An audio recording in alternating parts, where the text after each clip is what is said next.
Hey guys, it's Lula, Leo the Gamers here today with this week's Athena's Tavern. The date is 4/10/2019, and this week I have special guest.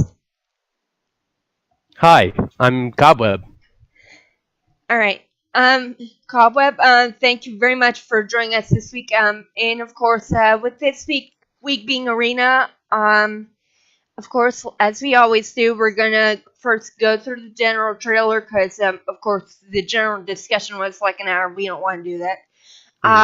So, for you guys, like Cobweb and I already saw it, but for you guys, we're gonna let you see this. So, here you are at the video page here. I'm gonna go full screen, and yeah, let's watch this.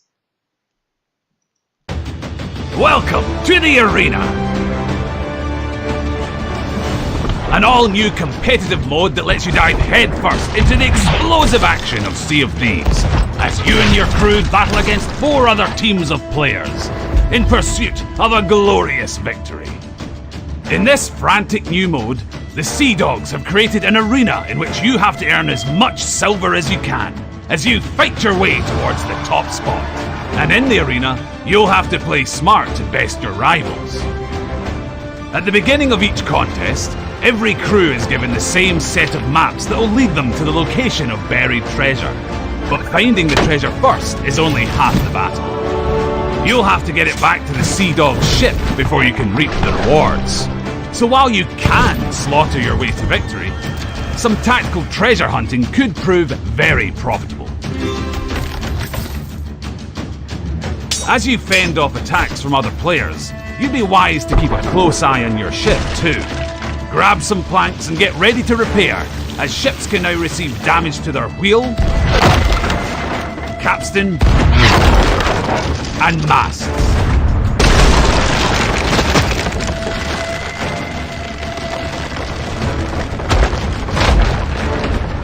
And if your ship sinks, your crew can kiss some of their silver coins goodbye.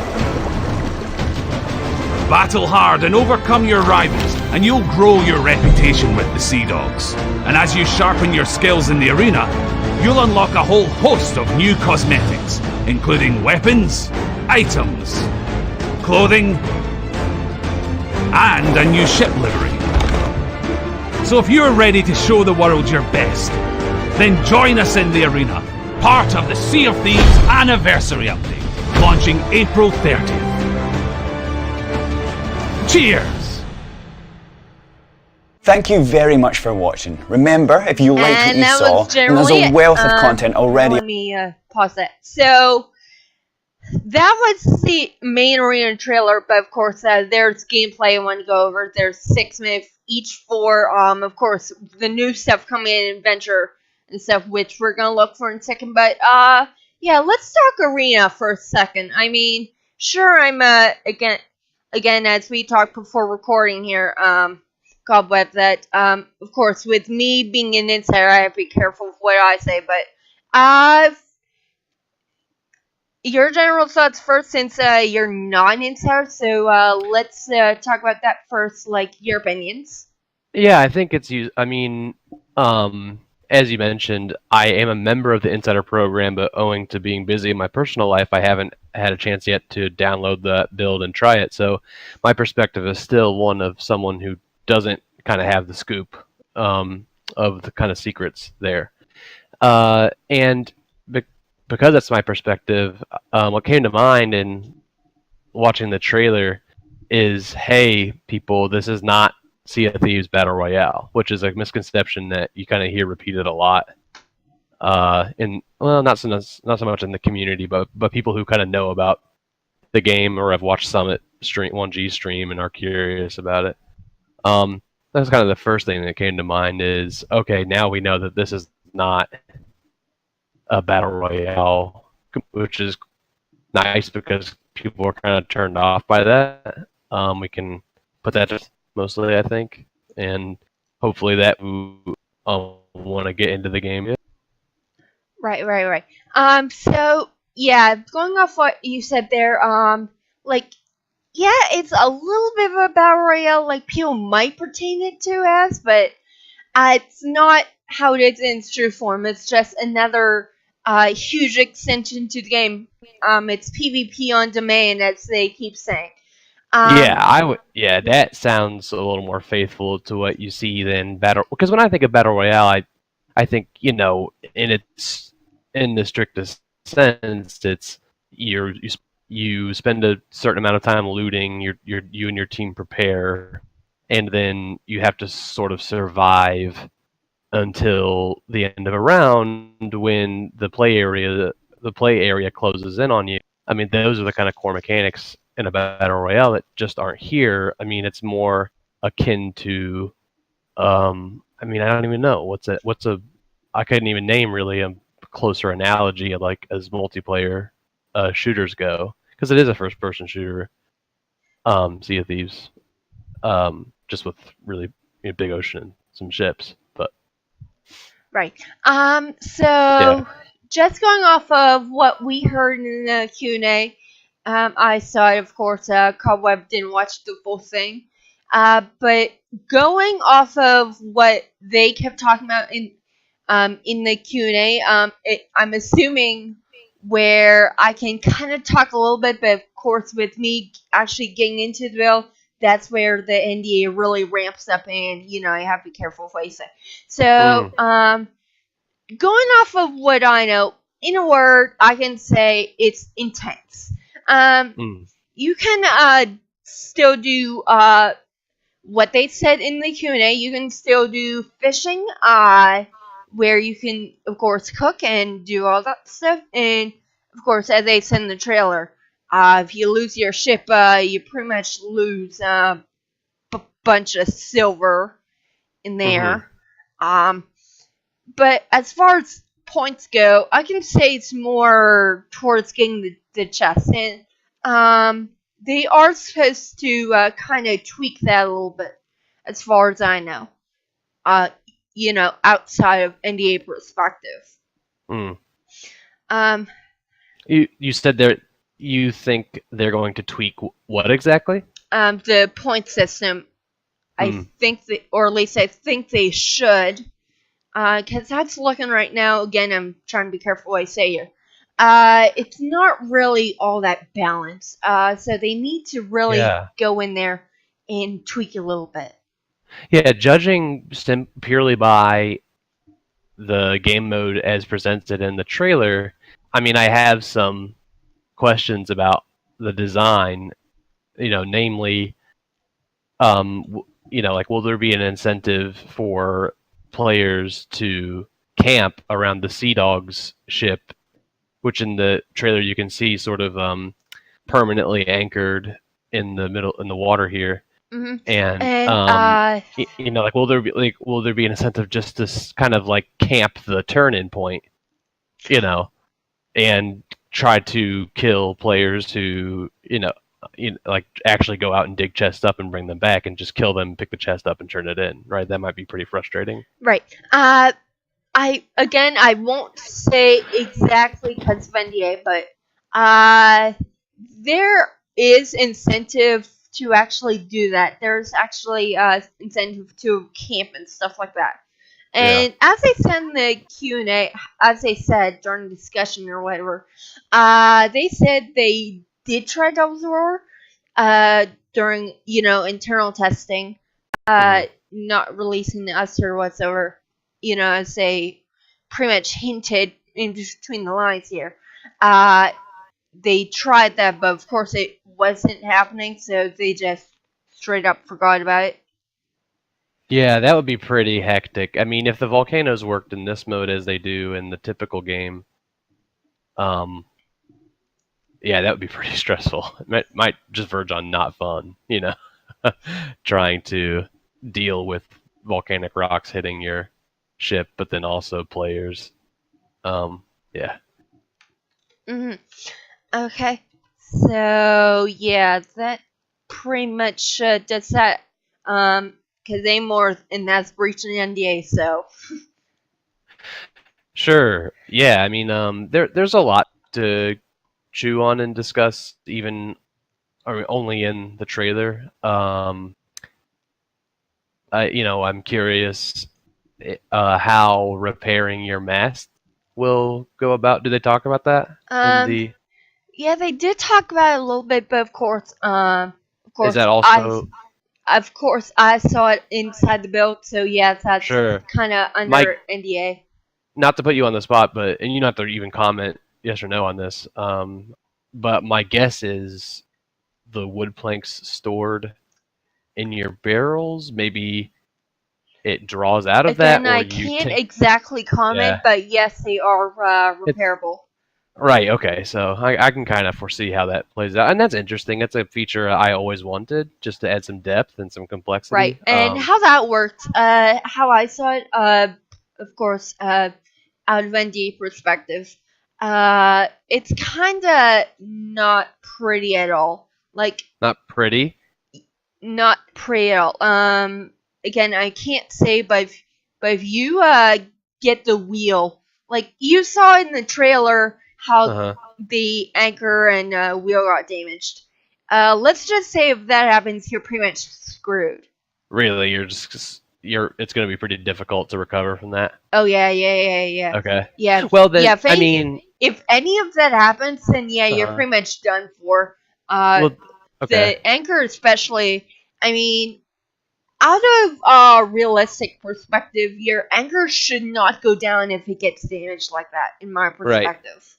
Well then, so something. The thought I just had was, if your ship is more vulnerable in that way, um, then that gives other players a recourse to deal with players who are camping the turn in, because the players camping the turn in are going to be away from their ship, right?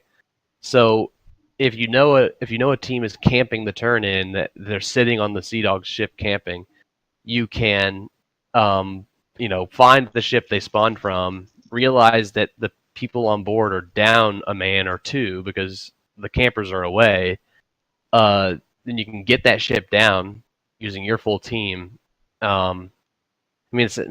Now saying describing it like this, it sounds like a lot. I mean, yeah, and that goes back to my chief fear about this mode, about its design being campers on the Sea Dog ship are just gonna they might just kind of ruin the fun, you Right. know? And of Yeah. course, I've seen other tactics already that kind of Uh-huh. make the mode kind of where it might just lean one way towards one team in Right. specific, where you said one way being camping, like you said.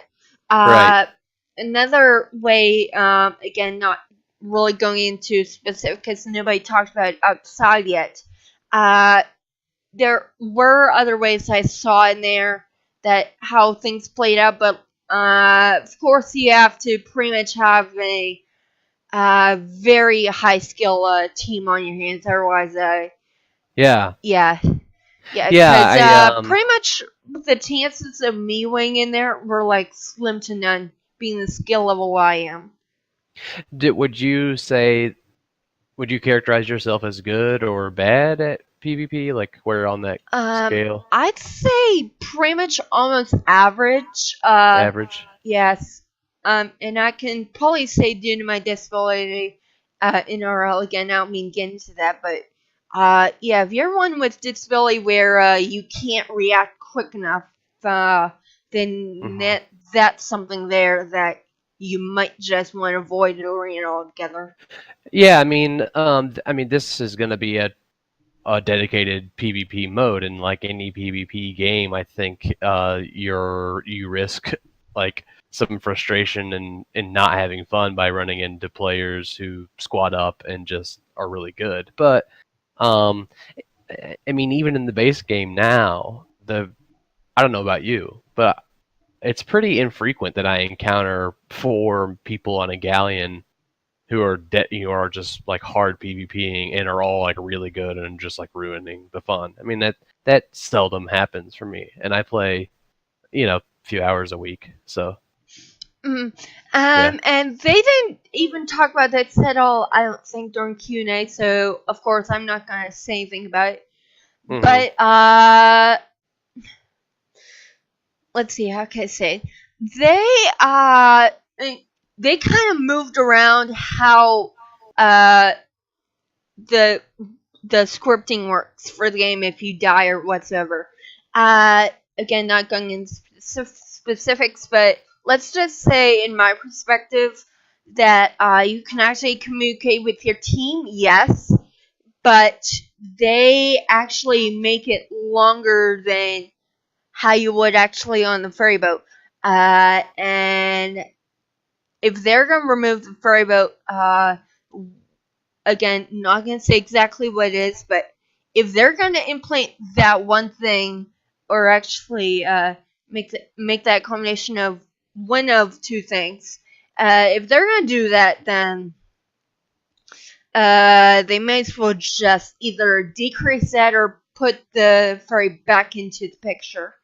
And Okay, so again, not to put you on the spot, but what you're saying is that in its current conception, Arena has something other than the ferry for respawning. right. Okay. Yeah. Again, I hope that doesn't get me in trouble for saying that, but yeah, there's that, and then there's this kind of a invincible mode or whatsoever. Again, I'm not gonna go into perspective, but that's a little OP right now, so of course you're gonna have issues using that. Okay. Or if you're that one crew where that other crew, you just sank them, they all died, and then they respawned where, like, let's just say their ship just sunk. If they're still in that mode, they can come up and kill you within that mode that the game has their avatar in. Well, I mean, just to be kind to the dev team, they have a really big challenge here in creating a multiplayer game that, to my mind, doesn't really have, like I said before, doesn't have any direct analogies for them to base it on. There's nothing else like this that already exists. So they are kind of a lot of the problems they'll have to solve in terms of design. They'll be the first ones to do it, right? Right. And so honestly, from the start, this game in itself, it's not like any other. So of course, with this mode, it's another thing that nobody's ever done. So they of course achieved it. One of my biggest problems, personally, with the base game, the main game, is the ferry. It can be really frustrating to, maybe you're a duo sloop and you're fighting some pretty tough skeleton waves in the Order of Souls voyage. It can be really frustrating to get gunpowder skeleton 4 times and you're on the ferry, for a significant portion of your playthrough. It can wear you down. So I'd be curious. I'd be really curious to see what alternatives they have to the ferry, and maybe they can improve. What happens when you're dead. I mean, again, not gonna go into specific about those two things I was just talking about, but this one concept, yes, it's good, but or actually both are good, but if any of them, or either or here, if they're going to include, they need a little bit of adjusting if they do make it to adventure. Because how Arena or how the ferry is right now, you can't see what's actually going on with your boat. Oh, I see. Yeah, it's specifically like, how long is the ferry set for before the door opens? Like 30 seconds? I want thereabouts. I actually don't know the specific number. Sometimes it feels like a minute, but that's definitely not a minute. 30 seconds would be my guess. Right. If they do remove that, I mean, yes, it's a very good concept, especially if you're streaming and you have your streaming crew with you, and of course you need to say, hey, I died, I'm on this part of the world or whatever. Right. Well, a video game out there that had a big design problem with players being dead and waiting to respawn is Rainbow Six Siege. Have you ever played it? No, I have not. Okay, so it's a multiplayer shooter, and there are no respawns in the course of a round, so when you die, you have to wait for the next round to start, and that could be really boring and frustrating if you had nothing to do while you're waiting for your other than just watch the other than basically spectate, right? So, um, the players who are dead can speak to the players who are alive and watch the cameras on the map to give them intelligence about like what the enemies are doing, right? Right. And it's a Right, pretty and then in the meantime, you look at Sea Thieves. Compared to that, you right. can respawn at any point in time you want to. But of course, the ferry in itself is a social space, Yeah, as they described. sure. So, of course, if you need to kind of use your 10-minute AFK timer to go do something, go do that, because it's not it's neutral space on the ferry. You know, nobody's gonna come over and attack Yeah, you. yeah. Then You don't have again, to get you in a do fight, right? have people every once in a while that are toxic, and of course, Right. My point was, it would be cool if on the ferry they entered like you could do something that affected what was going on in the active game world. Um, just to be able to observe would be good. But then maybe something. I mean, like not hopefully not spoiling Pirate Legend content for people who aren't Pirate Legend yet. But you encounter NPCs who are ghosts, right? right. And so it's consistent with the game world that there could be ghost characters who could do limited things in the quote unquote living game world. Right. Short of just wait Like around on the ferry till the door like for opens. example, hold up there. Yeah, you can already interact with the ferryman already. And Mm-hmm. of And you course can get the if you flame.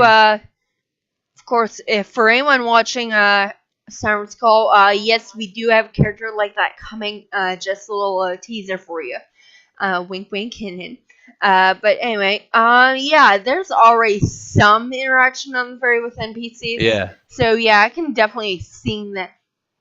yeah. See that They're being a going that thing. way. Yeah, it's Yeah, clear that the devs know like the players probably need something more to do on the ferry than just wait around. So yeah. And of yeah, course, one of those things is talking to other people, but of course you can't have a conversation within 30 seconds before the door opens, yeah. and Short of you're in a something rush. toxic. Yeah, or just bantering. Yeah. Yeah, yeah, and you see that's their problem. Like, I hate to go off track here, but that's their problem. Like, Sea Thieves, the devs don't see it every once in a while, but we see it almost all the time as players, where someone might get a little salty, and of course, we're not the intended target to get battered at, but of course, we get battered on anyway, so. Because that actually happened to me once, where it actually got pretty bad, and unfortunately, due to my internet speed, I was trying to upload my proof and whatsoever, and they were allowed to get away with it because I couldn't upload my evidence. Oh, yeah. I mean that. It's. I wish toxic behavior did not exist as prevalently as it does in multiplayer games, online the gaming community, but it does, and it's really hard.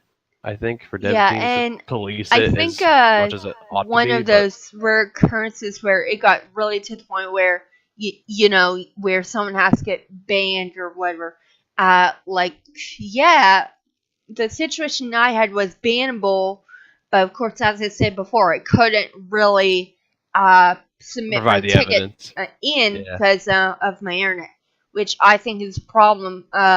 Where there should be a system where if someone you hear is being really toxic like that, of course, I'm not going to quote and say names or whatever, but it got really sexual and really toxic really fast. It was that bad. right. Uh, so there should be some kind of system where if you think they are being that bad, there should be some button or whatever where the devs can temporarily listen in on your account and tap into your audio system and overhear what those people are saying or Oh, some way like that yeah. or some I kind of in-game ticket system so you can just right off the bat like say you want to submit your 10 minutes of footage but you don't want to go all the way to the ticket site right away. You can I don't yeah. yeah, you can just go in the game and just say, here's my 10 minutes of footage that I want to submit to someone. And boom. I'm pretty sure that that does happen in other games where you can submit recorded game footage in to a like a report ticket, and they use that as evidence. My guess is the Sea of Thieves team does that too. I don't know. I've never done that or like tried to go into that, but as far as I know, they don't. they don't. So that's really bad that they don't. So, Yeah, that's a and pretty they basic. look at data. They say, oh, well, here's the data of what's going on, blah, blah, blah. They need, at some point, to be able to actually have the actual, what I call it, the overhead camera theory. Like, yes, they have it now for stats like kills and ship sinks, and that they need to start doing it for Player video and interaction. audio, like you just said, like other games have. Yeah, I mean, a big question I would have about that is in terms of the hardware, and in terms of technological capability, like is that tenable? I mean, I have no idea whether it is yes or no. It might be no. I don't know. I can't name another game where that happens, where they're sort of monitoring VoIP interaction to that level. Yeah, I'm not that I'm disagreeing with you. I'm just wondering whether it's even tenable. If it is tenable, then yeah, I would agree that, because I mean toxicity in every multiplayer game I can name is so bad at this point that it just like turns me off, and I anticipate a criticism of advocating for sort of toxicity policing. The criticism would be, if you don't like it, just go away. Like, why does the company care? And the company cares because if toxicity gets so bad that people don't want to play, then they're not going to make money on their game. Right. Yeah, just to sort of preempt that sort of waving away of toxicity as a problem. It is a problem. I think Right. everybody And knows that. being as how as we take this to Arena, like let's just put that perspective in Arena. Again, not gonna go into specifics, but let's just say that during insider testing that has kind of happened already. People getting really upset and like for shitty, a few select people, mics do work in there, and it's just been not pretty for a few of these people that do have mics working. Again, to go back to Rainbow Six, a game I play a lot. A great change they implemented was you hit tab to see the scoreboard, and you can very easily mute players' voice chats, and you can mute their text chats. Right, which you can do in Sea of Thieves already, but of course, as we talked about earlier, there just needs a policing system. Yeah, and they can make that muting like a muting system in the UI work much more quickly and more fluidly. It's kind of a pain in the butt right now to open my crew and switch, and flip the switches. Right. Right, but then I would like a and then you have crews that don't use in-game chat. They actually use Discord or Party or whatsoever, where the game itself can't record other people, but you can record, or Discord or whoever they're hosting their video or voice chat from, they can probably record or overhear those people somehow. Yeah, the kind of thing you're talking about, like more active, a closer enforcement of voice interaction, I think will be really difficult. But I do agree that it's something that I would like to see. So All right. Okay. So, for people that want to look into this more, we're actually gonna go look into these new campaigns one by one, via IGN's channel here, where they have 6 to 7 minutes each of each mode here. There's the arena mode, there's the campaign, and then there's fishing and cooking, which of course we're all gonna sit back and enjoy here. So first we're gonna jump into the arena mode gameplay. There's 6 minutes of that. Okay, so yeah, let's begin on that. Skip. I recently visited Rare's headquarters and got some hands-on time with the game's anniversary update, arriving on April 30th. Perhaps the most surprising addition in there is the Arena, a 20-player PvP mode that centres around treasure hunting, pirate killing, and all-round naughtiness on the high seas. Sadly, my evil exploits weren't captured, but what you're watching is a representative look at what a round of Arena entails.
Now, there they go. They talk about this with Q&A. I'm pausing there for a second.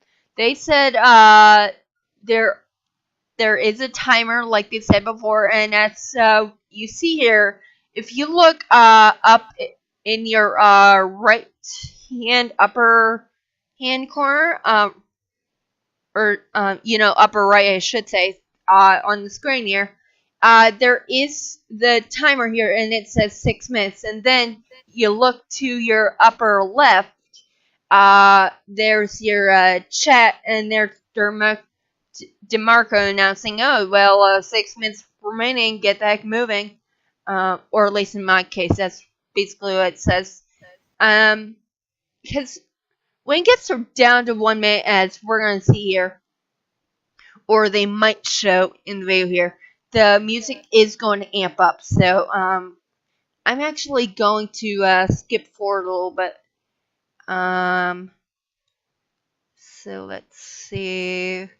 Ooh, here's a good point. More PvP right here.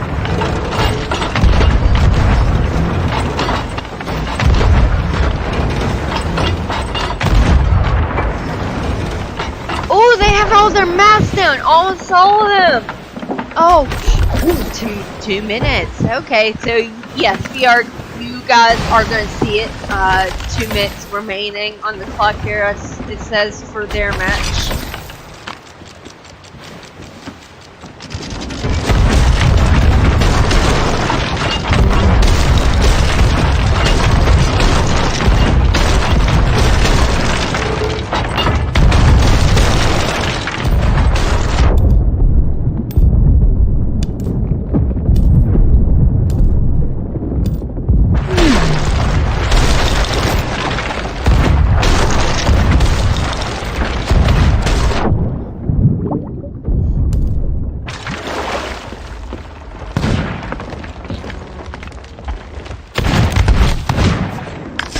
Yep, I see it, as we were talking about earlier.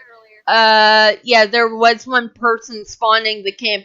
There were actually 2 ships there as they rolled up. Now, you're gonna see in a second, thing I was kinda not... If you want to see more of what's coming in the Sea of Thieves anniversary update, you They were about to show it, but they cut it off. Okay. Nice move, June. Okay. Thank you for saving my NDA, jeez. Alright. So, I don't know if you're watching with me on your end, but, yeah, very intense, PvP going on, especially during that last small bit.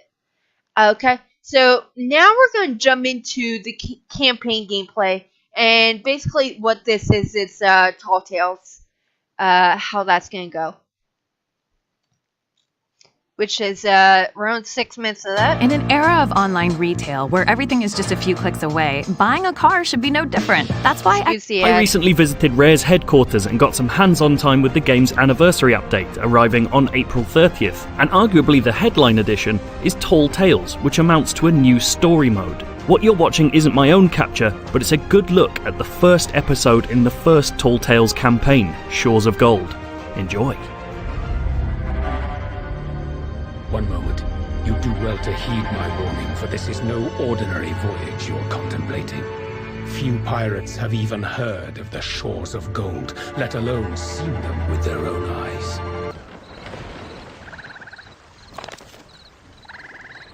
Now, all throughout this full thing, like you see here, he's going through a book. Now they're head for the Magpie Wing. Again, I hope I'm not breaking my NDA by saying that before the fact.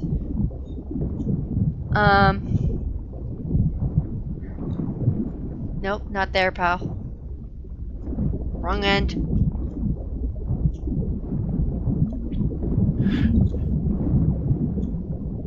There you go. Right in there.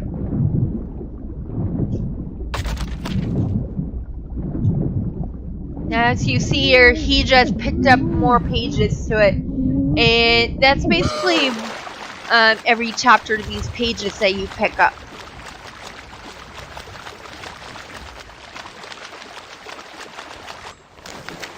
Alright, there they go. There's the ship log that they're reading. And of course, they're going to follow it.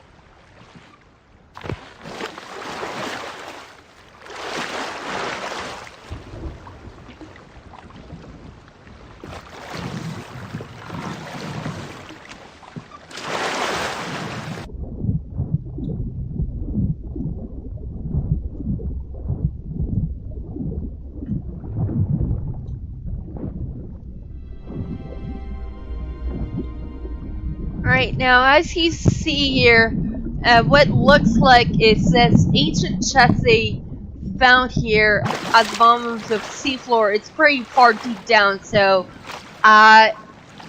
it would be probably nice, whoever is going to do this, to probably bring a full stack of bananas on you in case sharks do come up like that, like you just saw there. And then there they go with harpoon. Grunty. Yep. They brought up just like that, grabbed it out of his hand.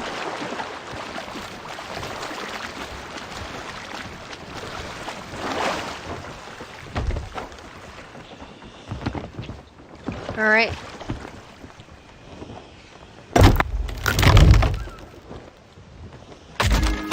Now, as I said before, every piece of pages you pick up is going to indicate a chapter.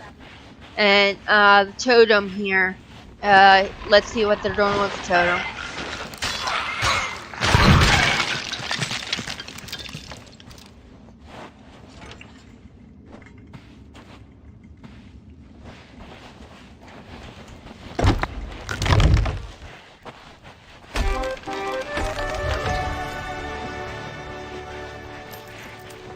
Huh, random chest with gold in it, that's weird. Okay.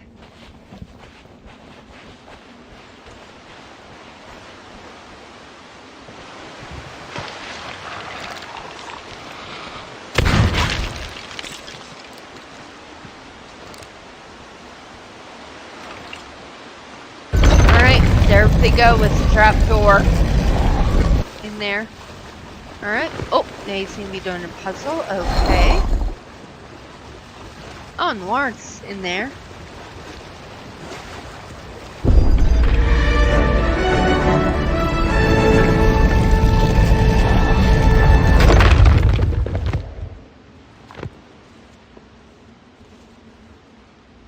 Oh, that's cool. That's cool.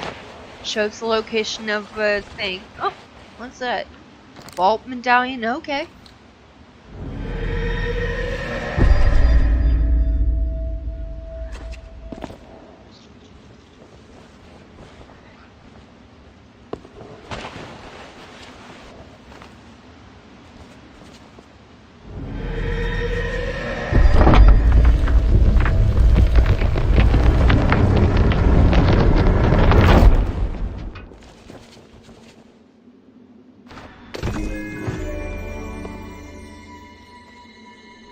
And there they go, they got the Shroudbreaker.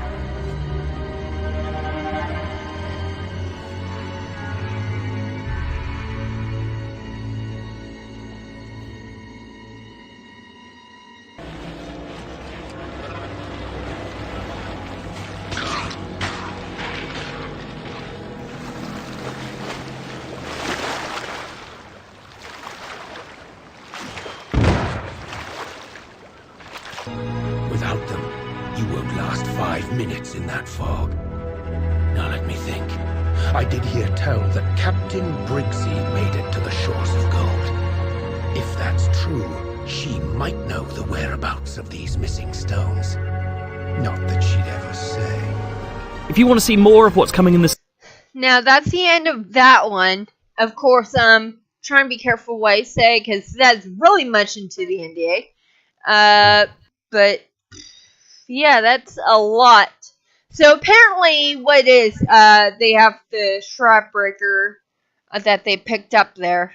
And apparently what looks like it's they turn it into the mysterious stranger at the tavern where, you know, you get part legend and all that stuff.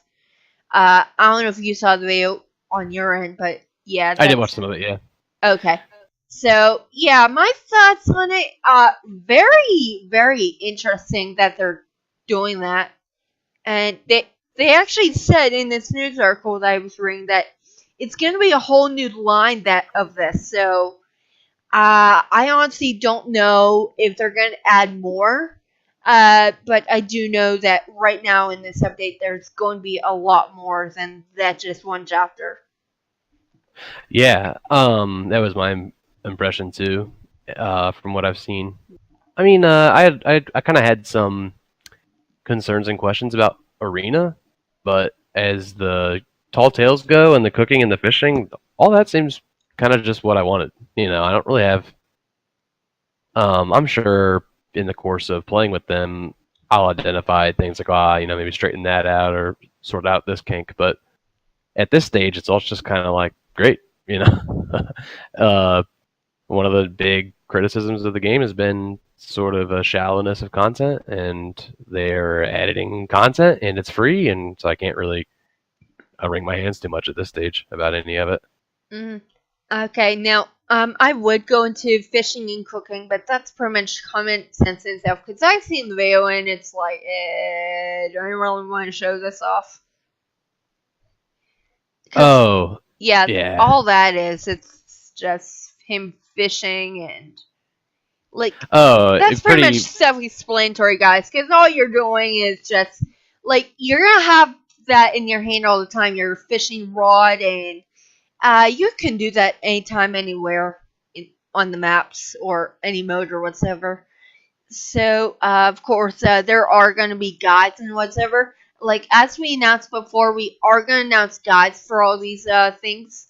So, whenever all this goes public, you are going to see all this exemplified on our channel. And, of course, how to do them if you're having trouble. So, make sure to keep it here for all that. But yeah, my general impression overall for the update now, it's like, holy cow, they're just really amped it up. Yeah, definitely. I wonder what at Microsoft is going on there. Whether their budget was expanded, or maybe they had been working on a lot of these things even before launch, but they just kind of wanted to get the game out. It's more than I expected. And I'm happy. I'm happily surprised. It's more than I expected than to see in so short a time. So Yeah, but more than when they came out on their actual birthday. For us Power Legends and day one players, like come on, it's that all the birthday gifts we get, really. Oh, you wanted more gifts for being a day one player, you're saying? Yeah, like they could have easily put in more gifts for us that played on day one or were Power Legend within the first year. Like, yeah, I qualify for both. I wasn't miffed about what I got. You don't want to do too much because then people who have bought the game since will feel left out. So, yeah. All right, so on to community news. First of all, I want to talk about the Race Legends. Doug is going on with season 2, guys. So, of course, if you want to kind of budge in for that, I believe he still has sign-ups for week 2, if not week 3. I haven't checked, but yes, there is going to be season 2. Of course, we would have them right here, but of course, we have a cobweb here. But yeah, it is going excellent, guys. Very healthy, and of course, there's that. And then there's Grand Aussie, actually. If I look, it's either the 20th or 30th. Let me look at my server I'm in for that. Let's see. Nope. Let's see. Bucket list, no. Our own instance, yeah. Let's see. Nope, doesn't say that in here. Okay, so yeah, my guess, as far as I know, I'm gonna take a random guess. It's either 20th or 30th, or actually, let me think. Yeah, they did say 30th that they're doing a Grand Aussie, and what is it's all they're doing is a bunch of riddles, and of course you do need full crew for that. And they are still doing sign-ups for that. So if you're within the many fleets within the Power Council, then go ahead, take a shot, sign up. Make sure you got full crew though, because that is absolutely a need for that. Okay, so any news that you had, Cobweb, for the community? No, no. Thank you though. Okay. And then as for us here at the Go Gamers, it is going to get a little rough, because within the next few days, I believe on the 5th is when Sonic Team Racing comes out, and of course there's going to be complications of balancing that and Sea Thieves, uh where we're probably going to try and rush a little bit on the anniversary update and try to get that done as fast as possible, then move on to Sonic Team Racing. But yeah, don't worry, see these fans. We will have you covered, and of course, Sonic fans that might listen to this, yes, we will have you covered as well. Because as our motto is, you say we play, So yes, we are gonna have multiple other games besides Sea Thieves in the next few months. Especially E3. We're gonna have E3 coverage. So yeah, that's pretty much it. Any last words, Cobweb? Thanks for having me. This has been fun. Happy to talk about a game I really like, so appreciate it. Yes. Okay. So yeah, that'll do it for us, guys. Thank you very much for watching. This is Lula, the Video Gamers, sign out, and with Cobweb here, and have a nice gaming day if you're not a normal Sea of Thieves player, and have a nice sailing day if you're out on seas right now. Yeah, that's pretty much it. See you guys later. Bye. Bye.